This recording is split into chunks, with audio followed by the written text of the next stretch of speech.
தாவேக தலைவர் விஜய் தன்னுடைய இரண்டாவது அரசியல் சுற்றுப்பயணத்தை தொடங்கும் வகையில் நாகையில் வாஞ்சூர் ரவுண்டானா பகுதியிலிருந்து பேரணியை தொடங்குகிறார். அது குறித்த சிறப்பு நேரலையில் நாம் பேச இருக்கிறோம். நம்மோடு இந்த நேரத்தில் சிறப்பு விருந்தினராக அரசியல் விமர்சகர் திரு ரவீந்திரன் துரைசாமி அரங்கத்தில் இணைகிறார். மற்ற விருந்தினர்களும் இணைந்திருக்கிறார்கள். அவர்களோடு பேசலாம். திரு ரவீந்திரன் துரைசாமி, ஒரு இரண்டாவது சுற்றுப்பயணத்தை ரொம்ப நம்பிக்கையோடு விஜய் தொடங்கி இருக்கிறார். டெல்டா மாவட்டத்தை நோக்கி அவருடைய பயணம் இருக்கு அப்படின்னு பார்க்கலாமா? எப்படி இருக்கு அவருடைய முதல் சுற்றுப்பயணத்தோட தாக்கம் இருக்கா? முதல் சுற்றுப்பயணத்தோட தாக்கம் ரெண்டாவது சுற்றுப்பயணத்தில் இல்லை. முதல் சுற்றுப்பயணத்தால் ஒன்றும் பொலிட்டிக்கல் ஃபாலோட்ஸ் ஒன்றும் இல்லை. இதெல்லாம் அவர் 2026 அவருக்கு ஒரு வாக்கு வங்கியை உருவாக்குறதுக்கு பண்ணுறாரு. ஜனநாயகத்தில் அவருக்கு உரிமை. அது என்ன வாக்கு வங்கிங்கிறது அன்னைக்குள்ள அரசியல் சூழ்நிலைகள், இவர் எடுத்து முன்வைக்கக்கூடிய இஷ்யூஸு, இது மையமாக 2026 தேர்தல் ஆணையம் சொல்லும். அதுவரை அவங்கவுங்க கணிப்புக்கு தக்கன ஒரு ப்ரெடிக்ஷன்ஸை சொல்லிகிட்டு இருப்பாங்க. பட் இவர் இந்த முதல் சுற்றுப்பயணத்துக்கு பிறகு இவருக்கு எதிராக கடுமையான விமர்சனத்தை வச்ச ஒரு தலைவர். 8.2% நிஜ ஓட்டு, கற்பனை ஓட்டல்ல, சர்வே ஓட்டல்ல, நிஜ ஓட்டை நிரூபித்த அங்கீகரிக்கப்பட்ட கட்சி தலைவரான நாம் தமிழர் சீமான். குறிப்பாக அதில் அவர் எம்ஜிஆரை பற்றி பேசுவதற்காக இவர் எம்ஜிஆருக்கு எதிரான ஒரு விமர்சனத்தை சீமான் வச்சிருக்கிறாரு. அதில் மாறுபட்ட கருத்துக்கள் பலருக்கு இருக்கலாம். எம்ஜிஆரை டிஃபெண்ட் பண்ணக்கூடிய விஜய் அதற்கு இன்னைக்கு பதில் சொல்கிறாரா, கடந்து போயிடறாரான்னு பார்க்கணும். சீமானோட விமர்சனம் எம்ஜிஆர் ஊழல் பெருச்சாளி, சாராய வியாபாரிகளை கல்வி தந்தை ஆக்கினார் என்கிற ஒரு கருத்தை சொல்கிறாரு. கல்வியை வியாபாரமயமாக்கி அது ஏழைகளுக்கு உயர்கல்வி கிடைக்காத ஒரு சூழ்நிலையை எம்ஜிஆர் உருவாக்கினார்னு சொல்கிறாரு. அடுத்தபடியாக எம்ஜிஆர்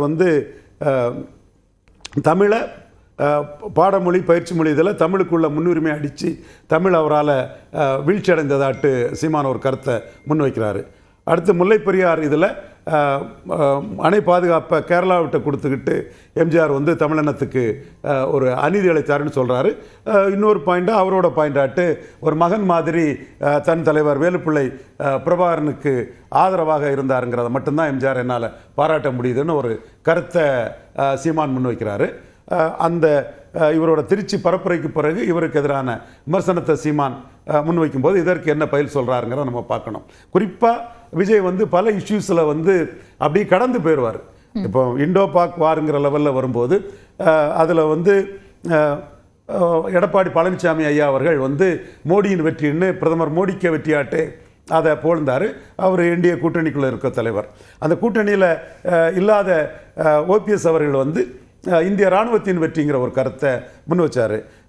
டெல்லி முதல்வர், பாஜக முதல்வர் இராணுவத்துக்கு ஆதரவாக ஊர்வலம் நடத்தின மாதிரி தமிழக முதல்வரும் நாங்கள் தேசப்பற்றில் யாருக்கும் சளைத்தவரல்ல, பேரறிஞர் அண்ணா பெருந்தகை சைனீஸ் அக்ரஷனோட நாடு இருந்தால் தான் வீடு இருக்குன்னு இந்தியாவுக்காக நின்னார்.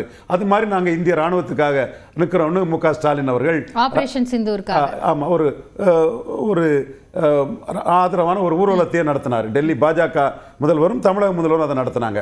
இப்படி பல கட்சிகளும் பலதரப்பட்ட கருத்து சொல்லும்போது நாம் தமிழர் சீமான், அகிலேஷ் யாதவ், தேஜஸ்வி யாதவ் வரிசையில் அதோட கொஞ்சம் கடுமையாட்டு நீங்கள் ஏழை விவசாயிகளை வஞ்சிக்கிறது தப்பு, சிந்து நதிர் நீரை ஸ்டாப் பண்ண தப்பு, விவசாயிகள் என்ன இது பண்ணால் நீங்கள் கொலை செய்த தீவிரவாதிகளை நீங்கள் கோட்டை விட்டுட்டீங்க, உங்கள் இன்டெலிஜென்ஸ் ஃபெயிலிவர், கவர்மெண்டோட உளவுத்துறை ஃபெயிலிவர், இதற்கு கவர்மெண்ட் தான் பொறுப்பேற்கணும். என் மக்களை கொன்ற தீவிரவாதிகளை உங்களால் ஒன்றும் பண்ண முடியாமல் சாதாரண விவசாயிகளுக்கு நதிநீரை கொடுக்க மறுக்கிறீங்கன்னு கருத்தை சொன்னாப்புல. ஆனால் விஜய் இன்று வர அந்த இஷ்யூ, ஒரு பெரிய மேஜர் இஷ்யூவில் ஒரு கருத்து இல்லை. அப்போ அவர் அந்த இடத்துக்குள்ள ஒரு கருத்து சொன்னால் அது 4 பேர் ஆதரிப்பாங்க, 4 பேர் எதிர்ப்பாங்கங்கிற பற்றி அதை பற்றி கவலைப்படாமல் ஒரு கருத்து சொல்வதற்கு ஒரு துணிவற்றவராக அதில் ஏன் கருத்து சொல்லணும், கருத்து சொன்னால் எதிர்ப்பு வந்துடுமோ, அல்லது கருத்து சொன்னால் நம்ம பாஜகவுக்கு ஆதரவாக கருத்து சொல்கிறோம் 4 பேர் சொல்லிடுவாங்களோங்கிறதுக்காக அதில் கருத்து சொல்லாமலே எவாசிவாக நெளிவிட்டு வர்றார். ஒரு அரசியல் கட்சிங்கிறது தனக்கு ஒரு பெரிய மேஜர் விஷயங்களில் கருத்தை சொல்லணும். அந்த மாதிரி தான் இவரோட விஷயங்கள் எல்லாமே பொத்தாம் பொதுவாக ஒரு தெளிவற்று மொட்டைச்சாத்தான் குட்டையில் விழுந்தாங்கிற அளவில் இருக்குது. நீங்கள் கொள்கை எதிரி பிஜேபின்னு சொன்னால் எந்தெந்த அடிப்படையில் கொள்கை எதிரி பிஜேபிங்கிறத நீங்கள் விளக்கணும். இந்த இண்டோ பாக் மேட்டரில் சொன்னால் கூட அதில் எக்ஸ்போஸ் ஆயிடுவோமோன்னு பயந்து கருத்து சொல்ல முடியாதவராக இருக்கிறாரு. அதுபோல் திமுக அரசியல் எதிரினா ஏன் அரசியல் எதிரிங்கிறத விளக்கணுங்கிற கருத்துக்கள் வருது. இன்றைக்கி அதற்கான விளக்கத்தை சொல்கிறாரான்னு பார்க்கலாம். இன்னும் அவருக்கு டைம் இருக்குது. தேர்தலுக்கு முந்தைய காலங்கள் வரை சொல்லலாம். பட் இந்த விமர்சனங்கள் அவருக்கு எதிராக வந்திருக்குங்கிறது தான் நம்ம திருச்சி அவரோட ரோட் ஷோவுக்கு பிறகு நமக்கு இப்பொழுது தெரிய வருது. ரைட், நான் அதோட முதல் கருத்தை எடுத்துக்கிறேன். தொடர்ந்து திரு அரவிந்த் குணசேகரன் கிட்ட பேசலாம். அரவிந்த், இப்போ இந்த விவகாரத்தில் விஜயினுடைய பரப்புரையினுடைய பேச்சு அப்படிங்கிறது தான் திரும்ப திரும்ப ஒரு விமர்சனத்திற்கு உள்ளாகிட்டே வருது. அதை இந்த முறை தன்னுடைய சுற்றுப்பயணத்தில் அவர் மாற்றிக்கொண்டிருப்பாருன்னு எதிர்பார்க்கலாமா? எந்த எந்த எந்த ஸ்பேஸில் விஜய் அதை தவற விடுறாருன்னு ஒரு பொது அடிப்படையில் பார்க்கலாம்? விஜய் மாநாட்டுல பேச எப்பவுமே 2 மாநாட்டிலுமே அரசியல் எதிரியும் கொள்கை எதிரியும் அட்டாக் பண்ணி பேசுறதா பேசியிருக்காரு. ஆனா அதை தாண்டி இப்போ ஒவ்வொரு ஊருக்கா ஒவ்வொரு மாவட்டமா போய் அந்த மக்களை சந்திப்பதற்கான பயணம் என இதை அறிவித்து விட்டு அந்த மக்களுக்கு அந்தந்த ஊர்ல அந்தந்த மக்கள் என்ன பிரச்சனையை ஃபேஸ் பண்றாங்கிறத பேசாம ஒரு 10 நிமிஷம் பேசுறது, ஒரு 5 நிமிஷம் பேசுறதுங்கிறது இது அவர் கட்சிக்கு எந்த ஒரு பயனையும் கொடுக்காது. நம்ம இதுக்கு முன்னாடி பேசும்போது நம்ம சொன்னோம், ஒரு கூட்டம் அரசியல் மயமாக்கப்பட வேண்டும். ஆனால் விஜய பார்க்க அவரோட ரசிகர்கள் வராங்க அப்படிங்கறத தாண்டி இந்த மாநாடு முடிஞ்சதுக்கு அப்புறம் விஜய் தன்னோட கட்சியின் கொள்கையாக மக்களுக்கு எதை எடுத்துட்டு போனார். இப்ப இருக்கிறீங்களா, நீங்களே உங்க ஸ்கிரீன்ல பாருங்களேன், எல்லாருமே அந்த விஜய போட்டோ எடுத்துட்டு விஜய பார்க்கணும், விஜய்கிட்ட போட்டோ எடுக்கணும், விஜயை பார்க்கணும்னு வரக்கான கூட்டம் தான் அதிகப்படியான இருக்கிற கூட்டமா நமக்கு தெரியுது. நம்ம ஏன் சொல்றோம்னா, விஜய்க்கு போன முறை நம்ம திருச்சி எடுத்துப்போமே, திருச்சி எப்படின்னா திருச்சியில காவல்துறை ஒன்றும் பெருசா கட்டுப்பாடு காவல்துறையோட கட்டுப்பாடுனால விஜய்க்கு அவ்வளவு பெரிய காலதாமதம் ஏற்படல. விஜய்க்கான காலதாமதம் ஏற்பட்டதே அவரோட ரசிகர்கள் தான். அதன் காரணமாக தான் இந்த முறை விஜய் அந்த விஜய் கட்சியில இருந்து ஒரு அறிக்கை கொடுக்குறாங்க. அதாவது விஜய் பயணிக்கும் போது பின்னாடி நீங்க யாரும் பயணிக்க தேவையில்லை, பின்னாடி வராதிங்க. இதெல்லாம் இதுக்குதான் நம்ம சொல்றோம். ஒரு அரசியல் மயமாக்கப்பட்ட கூட்டமா இருந்தா இதை இப்படி கையாள மாட்டாங்க. இதனாலதான் இது ஒரு ஃபேன் கிளப்பாவே இன்னமும் இருக்காங்கிற ஒரு கேள்வி நம்ம ஏன் முன்வைக்கிறோம்னா, இதுக்கான பிரச்சனை விஜய் தான் ஃபேஸ் பண்றாரு. திருச்சியில அவரோட ரசிகர்களோ கட்சி தொண்டர்களோ ஒரு கட்டுப்பாடோட கரெக்டான அந்த பாயிண்ட்ல மட்டும் நின்று இருந்தாங்கன்னா விஜய் சரியான நேரத்துல அவரால் அங்க பேசி இருக்க முடியும். ஆனால் இப்படி அந்த கட்டுப்பாடுகளை மீறி அவர்கள் செயல்படுவதன் காரணமாக இது மக்களுக்கும் பெரிய இடையூறா இருக்கு. அதே மாதிரி விஜய்க்கும் ஒரு பெரிய இடையூறா தான் இருக்கு. விஜய் சொன்ன டைமுக்கு ஒரு இடத்துல போய் பேச முடியல. சோ நாகப்பட்டினத்தை எடுத்த வரைக்கும் இன்னும் கொஞ்சம் ஒரு அளவுக்கு கொஞ்சம் கட்டுப்பாடோட இருக்காங்கன்னு தான் தோணுது. ஆனா இன்றைய தினம் விஜய் அந்த கூட்டத்துக்கு என்ன சொல்ல போகிறார்?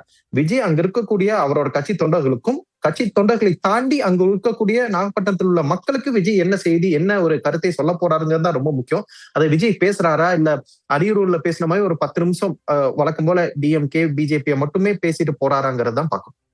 ரைட், நம்ம தொடர்ந்து பேசலாம் அரவிந்த். தொடர்ந்து திரு ஜெகதீஷ், இப்போ இந்த பரப்புரை அப்படிங்கிற சுற்றுப்பயணத்துல விஜயனுடைய கூட்டம் அப்படின்னு பார்க்கும்போது அரவிந்த் குறிப்பிட்ட மாதிரி ரசிகர்கள் அப்படிங்கிறது தான் விஜயை பார்க்கணுங்கிற எண்ணத்துல இருக்கிறவங்க அதிக அளவுல இருக்கிறாங்கிறத புரிந்து கொள்ள முடிகிறது. அப்படின்னா இன்னமும் ஒரு உச்ச நட்சத்திரமா மட்டும்தான் விஜய் இருக்கிறாரா? ஒரு தலைவராக அவரை அவருடைய தொண்டர்கள் ஏற்றுக்கொண்டிருக்கிறார்கள்னு பார்க்கலாமா? இது பற்றி உங்களுடைய பார்வை என்ன? இல்லைங்க, இதை நீங்க இப்படி புரிஞ்சுக்கலாம். நீங்க இப்ப தமிழக வெற்றி கழகத்தின் தலைவர் அப்படிங்கிற டேகை எடுத்துட்டு ஒரு நடிகராக விஜய் வந்தாலும் இந்த கூட்டம் வருமானம் நிச்சயமாக வரும். நீங்க மதுரைக்கு அவர் ஷூட்டிங் ஜனநாயகன் ஷூட்டிங்கு போனாரு, அதுக்கு பிறகு கொடைக்கானல்ல ஷூட்டிங்கு போனாரு. 2 இடத்துலையும் நான் ரோட் ஷோ எல்லாம் போக மாட்டேன்னு சொன்னாரு. பட் ரோட் ஷோ யாரும் வராதிங்கன்னாரு, ஏர்போர்ட்டுக்கே குவிஞ்சாங்க. அது யார் ஏற்பாடு பண்ணாங்கன்னு தெரியல. அதற்கு பிறகு அவர் தொடர்ச்சியாக அங்கேயே ரோட் ஷோ பண்ணாரு. கொடைக்கானல்ல முழுக்க ஜனநாயகன் ஷூட்டிங்காக மட்டும்தான் போனார். திறந்து ஜீப்ல போனார். அந்த ஜீப்ல போகும்போது வரிசையா மக்கள் நின்னாங்க, விஜய் பார்த்து கையடிச்சாங்க, அவரும் கையடிச்சாரு. இது நடந்துச்சு, கொடைக்கானலே நடந்துச்சு. அப்போ இந்த நேரத்திலும் இந்த வண்டியில விஜய் நான் வரேன், தமிழக வெற்றி கழகம் கொள்கை தலைவர்கள் இது எதுவுமே இல்லாம நடிகர் விஜய் வலம் வருகிறார் என்றாலும் நிச்சயமாக இந்த கூட்டம் வரும். நீங்க ஏன்னா அவர் பார்க்கணுங்கிறது நீங்க அவரோட ரசிகர்களுக்கு ரொம்ப காலமாக அவர்களுக்கு ஒரு பேராவல். அவர் ஒரு திரையிலே நம்ம பார்த்துட்டு இருக்கோம், நேரடியாக பார்ப்பதற்கான ஒரு வாய்ப்பு. அது இல்லாம அவர் பக்கத்துல இருந்து பார்க்கலாம், போட்டோ எடுக்கலாம், ரீல்ஸ் போடலாம், ஷார்ட்ஸ் போடலாம். இதுவே எங்களுக்கு ஒரு பெரிய விஷயம், ஒரு பெரிய சாதனை மாதிரி. விஜயை பார்த்துட்டாலே பெரிய சாதனை மாதிரின்னு இன்னும் சில இளைஞர்களாக இருக்கிறவங்க பெண்களாக இருக்கிறவங்க நினைக்கிற ஒரு கட்டத்துல தான் இருக்கும்.